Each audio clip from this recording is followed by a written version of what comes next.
Hello students, আজকে আমরা নিয়ে এসেছি ক্লাস 5 এর ইংলিশ বাটারফ্লাই লেসন 10। আগে আমরা লেসন 9 করে দিচ্ছি। আজকে আমরা নিয়ে এসেছি লেসন 10। এই লেসন 10 এ আছে দ্য গেট সোশ্যাল রিফর্ম। এই গেট সোশ্যাল রিফর্ম, দেখো এই পেজটা তোমাদের বইয়ে আছে। এই পেজটা তোমাদের বইয়ে আছে 805 পাতা, তাই না? 805 পাতায় লেখা তোমাদের বইয়ে আছে। তারপরে নিচে প্রশ্ন আছে, আমি এটা তোমাদের আরো বড় করে একটু দেখাই। দেখো lesson 10, a great social reformer. Great social reformer, একজন মহান সমাজ সংস্কারক। সমাজ সংস্কার হচ্ছে সমাজে যারা কাজ করে, সমাজে ভালো কাজ করে তারা বলা হয় সমাজ সংস্কার। এ সমাজটাকে সংস্কার করে। লেটস বিজ্ঞান। লেটস বিগিন, চলো আজ শুরু করি। Look at this picture and answer the questions below. Look at these pictures and answer the questions below. ছবিগুলো দেখো এবং নিচে প্রশ্ন দিয়ে উত্তর দাও। এটা তোমাদের প্রত্যেকটা জিনিস পড়বে, তাহলে তোমাদের পড়ার যে প্রশ্নটা কি বলতে চাইছে সেটাও তোমরা বুঝতে পারবে এবং তাহলে তোমাদের কনসেপশনটারও ভালো হবে। প্রত্যেকটা জিনিস পড়বে, ওই যতগুলো জিনিস লেখা আছে তার প্রত্যেকটা জিনিসই তোমরা পড়বে। তারপরে দেখো লেখা আছে, পরে যাই আমরা। এই ছবিগুলো দেখতে পাচ্ছ, হ্যাঁ, ছবিগুলো কার আছে সেটা আমাদের দেখতে হবে। দেখো প্রথমে রাজা রামমোহন রায়। রাজা রামমোহন রায়ের একটা বিশেষ বৈশিষ্ট্য দেখো, যে মাথায় এই পাগড়িটা থাকে। এই ছবিটাকে আমরা রাজা রামমোহন নিয়েছি। সব জায়গাতে দেখো রাজা রামমোহনের এই ছবিটাই বেশি দেখা যায়, তাই নিয়েছে রাজা রামমোহন রায়। এনারা হচ্ছেন সমাজ সংস্কারক। এদের তথ্য আরও আছে, আমরা পরে পড়বো, জানবো। তারপরে দেখো স্বামী বিবেকানন্দ, আমরা বিবেকানন্দ বলে যে আমি। তারপরে আছে দেখো ডিও জিও, হ্যাঁ, ডিও জিও। তারপর আছে বিদ্যাসাগর। এই চারটে ছবি কার তোমরা জেনে গেল। এবার প্রশ্ন বলছে যে হোয়াট দিস পিপুল, এই মানুষজন কারা? এই মানুষজন কারা? এই যে চারটেখানি ছবি দেওয়া আছে, রাজা রামমোহন রায়, বিবেকানন্দ, ডিও জিও আর বিদ্যাসাগর, এরা কারা? অ্যান্সারটা দেখো, they are great social reformer. They are great social reformer, তারা হলেন মহান সমাজ সংস্কারক। উত্তরটা এভাবে লিখবে যে they are great social reformer. পরের প্রশ্ন দেখো দিয়েছে যে why are they famous. Why are they famous, তারা ফেমাস হচ্ছে বিখ্যাত। ফেমাস হচ্ছে বিখ্যাত, তারা কেন বিখ্যাত? হোয়াই, কেন তারা কেন বিখ্যাত? তারা কেন বিখ্যাত? দেখো যে দে আর ফেমাস, উত্তরটা যখন লিখবে দে আর ফেমাস, হ্যাঁ, কেন? দে আর ব্রেক ওয়ার্ক, দে আর ব্রেক ওয়ার্কস, অর্থাৎ তারা তাদের মহান কাজের জন্য বিখ্যাত।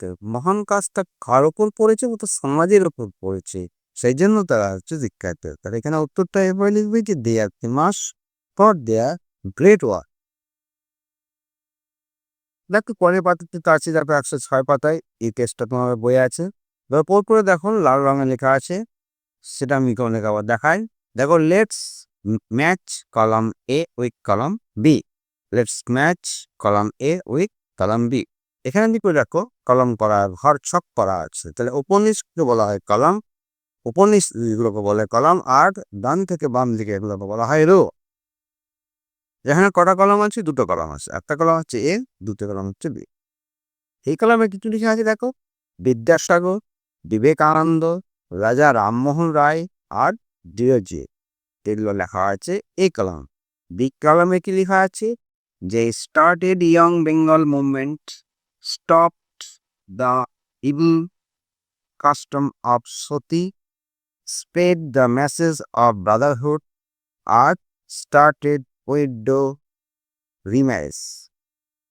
এই মানেগুলো আমি বলে দিই। এখন লেখা আছে স্টার্টেড ইয়ং বেঙ্গল মুভমেন্ট, অর্থাৎ নব্যবঙ্গ আন্দোলন শুরু করেছিলেন।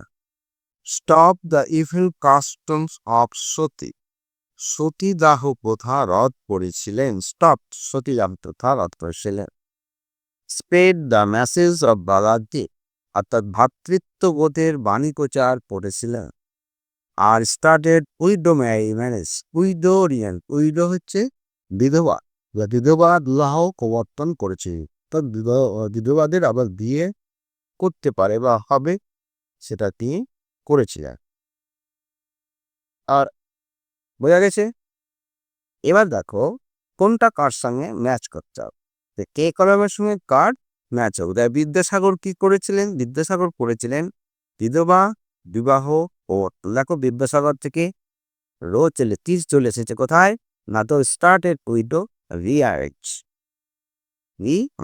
তারপর দেখো বিবেকানন্দ কি করেছিল? ভ্রাতৃত্ববোধের বাণী প্রচার করেছিল। স্প্রেড স্প্রেড মানে স্প্রেড হচ্ছে ছড়িয়ে দেওয়া। Spread the message of brotherhood, অর্থাৎ ভ্রাতৃত্ববোধের বাণী প্রচার করেছিল। তারপর আছে কি রাজা রামমোহন। উনি কি করেছিলেন?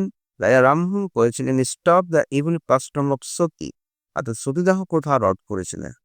নেক্সটে আছে ডিওজিও কি করেছিলেন? স্টার্টেড বেঙ্গল মুভমেন্ট, নব্যবর্গ আন্দোলন শুরু করেছিল। তাহলে আমাদের এই কাজটা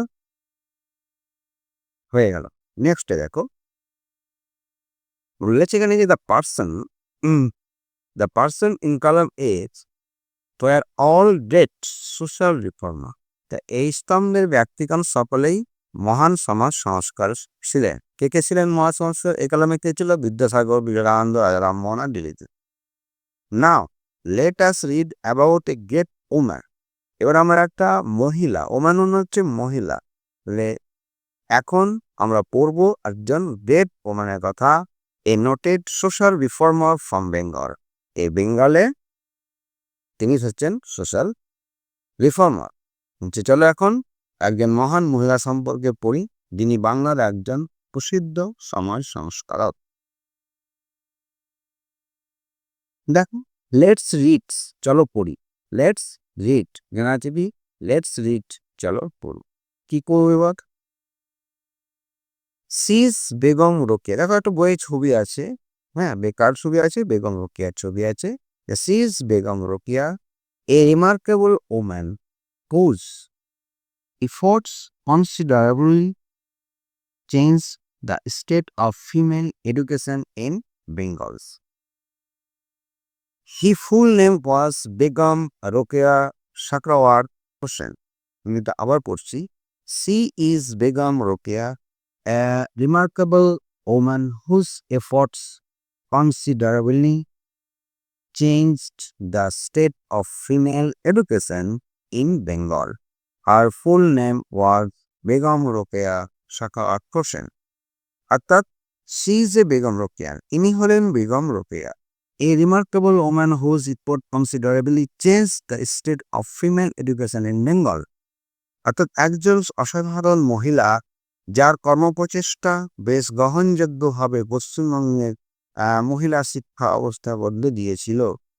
আর full name was Begum Rokeya Sakhawat Hossain. তার পুরো নাম ছিল বেগম রোকেয়া শাখাওয়াত হোসেন। পরে দেখো পরের অংশটা আবার পড়ছি যে she was kind and generous to the disadvantaged women of Bengal and extended her helping hand to the poor and the helpless. এটি হচ্ছে যে she was kind and generous to the disadvantaged women of Bengal. তিনি পিছিয়ে করা মহিলাদের প্রতি দয়ালু এবং হতদরিদ্র দয়ালু and extended her helping hand to the poor and the helpless. আর দরিদ্র ও অসহায়দের প্রতি সাহায্যের হাত বাড়িয়ে দিয়েছিলেন। বোঝা গেছে? এখানে যদি কিছু বুঝতে অসুবিধা কিছু, এখানে আমি কিছু দেখো ওয়ার্ড নোট দিয়েছি পাশে।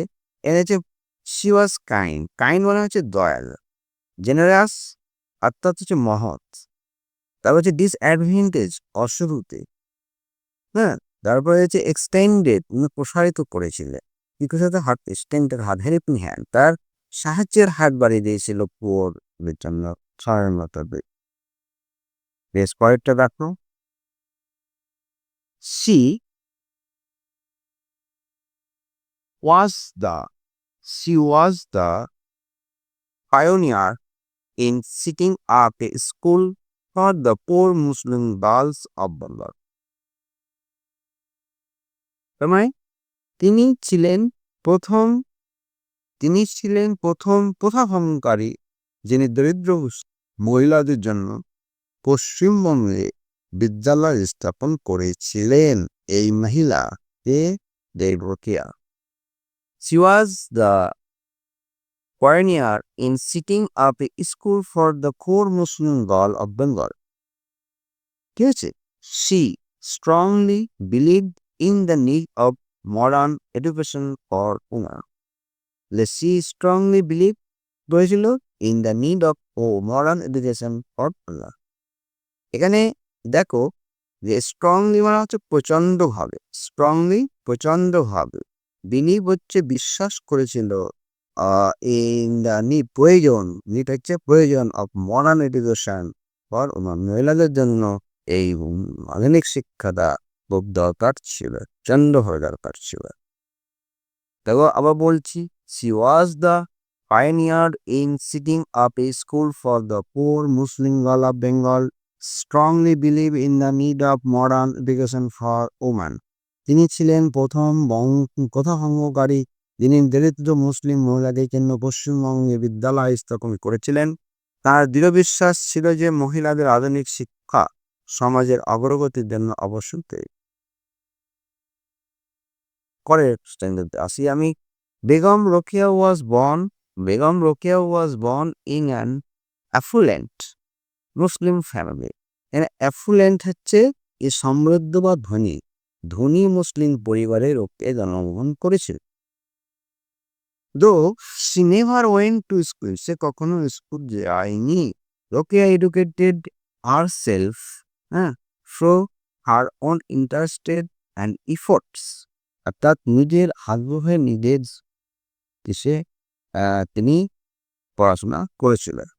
Rokeya educated herself through her own interest, তার নিজের ব্যক্তিগত ক্ষমতা এবং চাহিদা আগ্রহের সহায়তা সে পড়াশোনা করেছিল। আবার বলি, Begum Rokeya was born in an affluent Muslim family. Begum Rokeya একজন সম্ভ্রান্ত পরিবারে, মুসলিম পরিবারে জন্মগ্রহণ করেছিলেন। So though she never went to school, যদিও তিনি কখনো বিদ্যালয়ে যাননি। Rokeya educated herself so her own interest and efforts, অর্থাৎ রোকেয়া নিজের আগ্রহ এবং কঠোর প্রচেষ্টা দ্বারা নিজেকে শিক্ষিত করেছিলেন। পরে দেখি, এরা বলছে যে C learned Arabic. She learned Arabic and Persian at home and also received lesson in Bengali and English. Some great books written by her both in Bengal and English will be remembered forever. She learned Arabic and Persian at home. তিনি তার বাড়িতে Arabic এবং Persian শিখেছিলেন। and also received lesson in Bengali and English, আর বাংলা ও ইংরেজি পাঠও নিয়েছিলেন।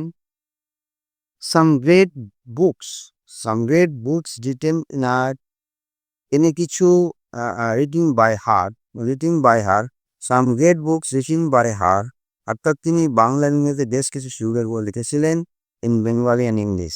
তাহলে কিছু বই লিখেছিলেন কোন কোন ভাষায়? বাংলা ইংরেজিতে। Will be remember for ever, জাতীয় স্মরণে থাকবে। হয়ে গেছে। ইউরোপিয়া কি করেছিল? দ্য আরবি পার্সিয়ান শিখেছিল, বাংলা ইংরেজিতেও পাঠ নিয়েছিল এবং বই লিখেছিল, কিছু বই লিখেছিল, সেই বইগুলো লিখেছিল বাংলা ইংরেজিতে, সেগুলো সমাজের প্রতি চিকিৎসা। হ্যাঁ, আচ্ছা। পরে দেখো, এই যেটা আমরা করলাম তার কিছু কিছু ওয়ার্ড এখানে তোমাদের বই আছে, দেখো ওয়ার্ড টপ বইয়ে। হ্যাঁ, ওগুলো আমি দেখো বড় করে দেখাচ্ছি, অর্থাৎ শব্দ ভান্ডার। ওয়ার্ড টপ হচ্ছে শব্দ ভান্ডার। কি কি শব্দ আমরা জানলাম ওখান থেকে? জেনারাস, অর্থাৎ জেনারাস হচ্ছে গিভিং ফ্রি, অর্থাৎ উদার, মানে মুক্ত হস্তে যেটা দেয় বা ভালো মনে যেগুলো দিয়ে দেয়। হ্যাঁ, উদার মানসিকতা আমরা যেটা বলি সেটাই generous, giving freely. Disadvantage in an unfavourable person মানে অনুপ্রেফার করে না, দেখে আমার ভালো লাগে না। সেটা হচ্ছে in an unfavourable position, person না, এটা হচ্ছে position. In an unfavourable position, অর্থাৎ যেটা আমার ফেভার করে না, সেটা হচ্ছে তো বঞ্চিত, disadvantage. Pioneers, path breakers, path breaker মানে পথিকৃতে। অ্যাফ্লুয়েন্ট, অ্যাফ্লুয়েন্ট হচ্ছে হ্যাভিং মানে, অর্থাৎ সচ্ছলতা। অর্থাৎ বড় লোক আমরা বলি যাদের খুব টাকা পয়সা আছে, বড় ঘরের মেয়ে ছিলেন রোকেয়া, সিজন নিয়ে নাতে বলা হয় অ্যাফ্লুয়েন্ট ফ্যামিলি। নেক্সট দেখি অ্যাক্টিভিটিতে এবার চলে আসছি। অ্যাক্টিভিটি 1, অ্যাক্টিভিটি 1-এ আছে দেখো ইংরেজিতে যেটা লেখা আছে লাল গাড়িতে, সেটা পড়ো। যে complete the following sentence with information from the text. এই ফ্রম দ্য টেক্সট মানে হচ্ছে যে পাঠের তথ্য থেকে তোমাকে এটা পূরণ করতে হবে। আমরা যে পাঠটা পড়লাম দেখলাম রোকেয়া সম্বন্ধে, সেটা থেকে এখানে পূরণ করতে হবে। কমপ্লিট দ্য ফলোয়িং সেন্টেন্স, যে সেন্টেন্সটা অর্ধেক পড়া আছে সেটাকে পুরো করতে হবে ওই পাঠ যেটা আমরা পড়লাম সেখানে। Complete the following sentences with information from the text. Begum Rokeya was born, Begum Rokeya জন্মগ্রহণ করেছিল কোথায় না কিনেন আপ্ল্যান্ড মুসলিম থাগর। পরেরটা আছে at home, at home she learn, at home she learn, at home she learn. তাহলে বেগম রোকেয়া, এক নম্বর হচ্ছে Begum Rokeya was born in an upland Muslim family. তারপর হচ্ছে বেগম রোকেয়া এক ধনবান মুসলিম পরিবারে জন্মগ্রহণ করেছিলেন।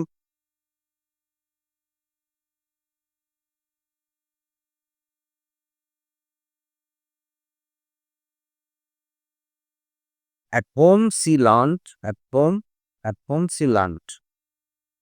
এখানে কি হচ্ছে at home সে বাড়িতে পড়াশোনা করেছিল আরবিক অ্যান্ড পার্সিয়ান। কোন ভাষা বাড়িতে পড়াশোনা করেছিল? Arabic and Persian, Arabic and Persian. অর্থাৎ বাড়িতে তিনি আরবি অ্যান্ড পার্সিয়ান শিখেছিলেন। 3 নম্বরটা আছে দেখো she never went, she never went, সে কখনো যায়নি। কোথায় যায়নি? School. She never went to school, তিনি কখনো বিদ্যালয়ে যায়নি। 4 নম্বর দেখো সি রোড, সে লিখেছিল some read books both English and Bengali and English, Bangla এবং ইংরেজিতে তিনি অনেকগুলো বই লিখেছিল। তিনি বাংলা এবং ইংরেজিতে উভয় ভাষাতেই অনেক বিখ্যাত বই লিখেছিলেন। তাহলে আমার অ্যাক্টিভিটি 1টা হয়ে গেলো খুব ইজি, তোমরা পারলে নোট করে নেবে। অ্যাক্টিভিটি 2-এ যাই আমরা। দেখো লাল কাগজে লেখা আছে table A and table B have word with opposite meaning. Table এতে কালাম ওয়াইজ এ আছে, তার অপোজিট বি ক্যান।